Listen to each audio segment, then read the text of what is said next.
Here's a quick follow-up technique that you can use at the end of the month or really any time to start blowing deals out of your pipeline in a good way. I'm not talking about losing deals, I'm talking about making deals actually happen. Now, the only thing that you really need is to make sure that there's actually deals stuck in your pipeline. I'm talking about people that maybe you haven't been able to reach, or people that you just haven't contacted in a while, and you want to reactivate somebody and at least get some type of response, and at the very least have some type of understanding of what's holding somebody back from doing something with you.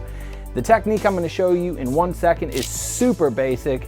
Some of you guys might even roll your eyes at it, but I promise you, if you use it, it'll work, because it worked for me. Just in the last week or so, we've picked up 14 new high-ticket clients by using this stupid, unique little tip that I'm going to show you now that has some psychological approaches if you really want to dive deep in on it. Basically, you've got yourself, the salesperson, and what you're trying to do is you're trying to get this other person to do a deal with you.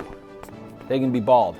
And what you're trying to do is you're trying to communicate with this person. Now, a lot of you guys, what you're doing is you're sending out emails, you're sending out text messages, you're sending out phone calls, you're trying to connect with this person, but for some reason, you just have trouble getting this person to move from one stage to another.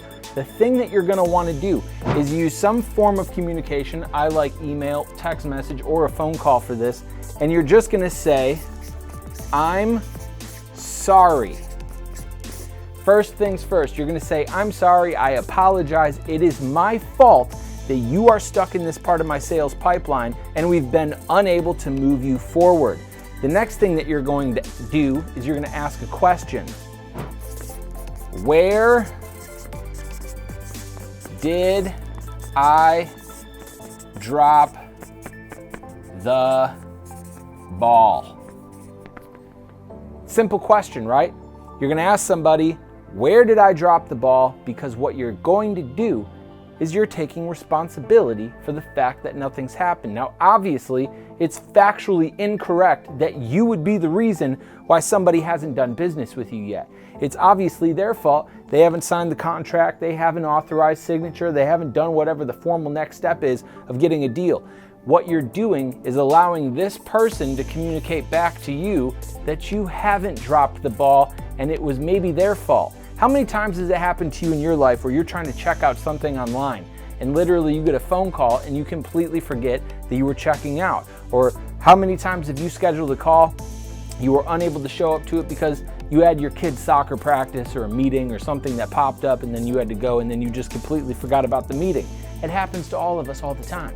So what you're doing from a psychological standpoint, number one, is you are taking over responsibility for what is happening by saying, hey, I'm sorry.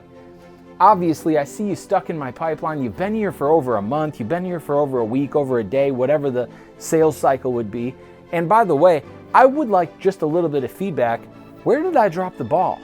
And then zip it, shut up, and wait for some type of response from your customer, because they're gonna give you one in the form of at least the truth. Hey man, I didn't blow you off. I'm really sorry. It's not your fault. I got tied up in this meeting. I had my kid's soccer practice or whatever it is.